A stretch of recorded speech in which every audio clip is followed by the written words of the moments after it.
G'day punters, welcome to Group 1 Guns. With me as usual is Adam from the Race Club. Ads, you're looking very dapper today in black. Like the new shirts, like the new merch.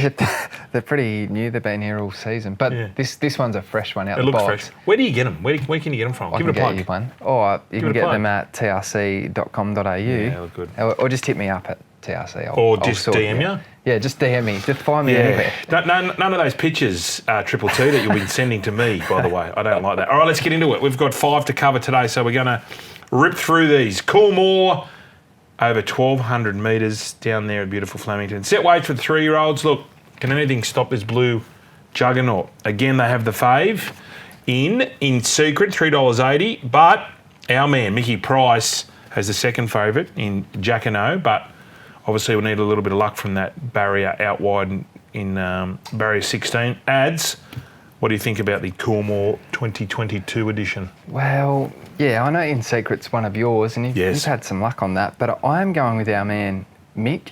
I think Jacquinot, I know the coming back in trip in the Everest was a sticking point for most, but I still thought it went quite well and was quite good in behind them, got caught up a little bit, and we're still hitting the line well. So I'm not overly concerned at the 1,200. I think there'll be enough pace there.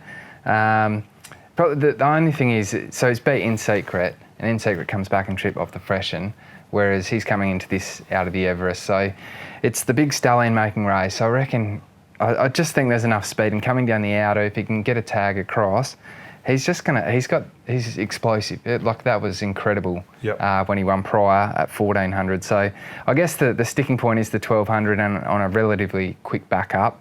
In Secret, clear threat. And Buenos Notches, the one that ran behind Giga Kick. Hola. Yeah, it almost got Giga Kick, but Giga Kicking it improved about 4 to 5 lengths into the Everest. So that's what Buenos Notches is going to have to do. And if it does, it's a live chance. But I'm with Jacquinot each way, so 50 each way. No prizes for guessing who I'm with. I'm with In Secret, $100. Just J-Max, just absolutely. You've been informed too. Airborne. Okay, let's go to the Derby. Look, this race kicks off the Melbourne Cup Carnival. Capacity field of the 16 stayers here. Now, look, the bookies have basically got 3 chances with the Spring Champion Stakes winner, Sharp and Smart. He's heading to market, Berkeley Square, and Mr. Maestro. Adam, can you see anyone out of those, other than those top 3, saluting here? I can. Yep. Now I'm with the Blue Army. Okay. PERICLES.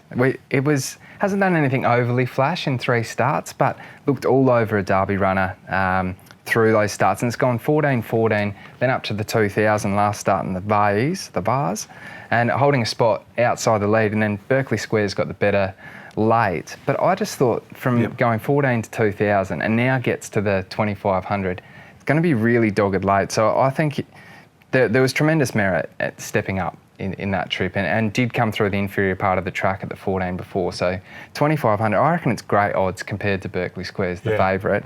Miramassa's another one from Busted and Young stable. Thought it was a pretty good effort up on pace. I just think, I'm not sure. I think it gets 2,500, but I just think PERICLES has got the bigger upside in the unknowns. 3 starts, I think it could be anything. So I'm happy to go each way there. 50 each way? 50 each way a little again. Bit funky. Well, I'm going a little bit funky too. Well, I'm going $80 on Berkeley Square, but $20 on Grand Piero. Oh. Yeah, at about 30 to 1. One out the box. Yeah. I like that from you. I had a look at its last race at the Geelong Classic, and I thought, dug deep, and that's all we want. Yeah. We just want horses to have a crack. Tough horses, 2,500.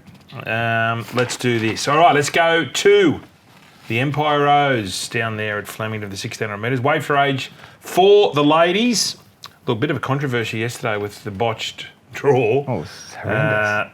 Have you ever seen anything like that in such an important race? It actually stuffed me up. But it was strange, weird, but it's all they could do is redraw it. Yep. It's weird one. All right, well the Kiwis are coming for us, and look, they've teamed up here. The Great Alexanders and J-Mac, they're all Kiwis. Plus, look, there's 6 individual Group 1 winners going around here, but it's all about Le Creek.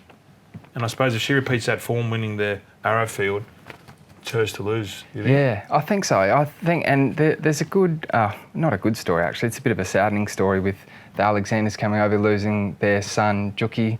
And I didn't know that. Yeah, so They've come across. They started training again in 2020, and this is all, I guess, will be dedicated to him. So it's a pretty emotional story, and all the best to them. Absolutely. I think the only one that can really upset Le Cric is Hinge. Hinge brings clearly the strongest form lines. If you look at through the George Main, the Wink Stakes, through the Epsom, that's got to be the strongest form line out of anything outside of Le Cric. So Darragh is probably up there with it, but Hinge has been going pretty well. And I think boxed on okay last start and really gets the mile. I'm confident gets the mile. So they're the two, and I'm probably just going to have to play this one a little bit safe. So I'm going $60 on Le Cric and 40 on Hinged. Okay. Well, for what it's worth, I'm going for the other Kiwi in the race. Well, there's a couple.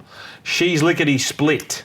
Yeah. Only 49 kilos. So it's a lightweight. Gets in very light. Good barrier. So I'm going on her with $100 just straight on the bugle. Let's do this, Kiwis. I love the Kiwis. Okay, let's move up to up to Rosehill for the Golden Eagle. Set weights for 4-year-olds over 1,500 metres. $10 million. It's unbelievable. Up for grabs. I mean, we thought the Everest was good. If we get the good weather, Rosehill might be able to compete with the scenes that were at Randwick. But look, the couple of good jockeys coming up, Frankie Dettori, and our man, the Unibet ambassador, old Jamie Spencer. How's he going, Pete? Do we know Pete? Pete, you come across him when you went over there? No. Had a chat with him? Okay. Oh, Jamie. All right, fair enough. Anyway, look, they've come out to grab our cash. A couple of the foreign raiders. Spencer's on the Mar Eustace favourite, Light Infantry. So, Adam, you got $100. What are you going to do with it? It's going straight there. Yeah? Yeah. I can't be with anything else off of the form through his last start, behind probably the best filly in the world, then filly, now mare. Yep.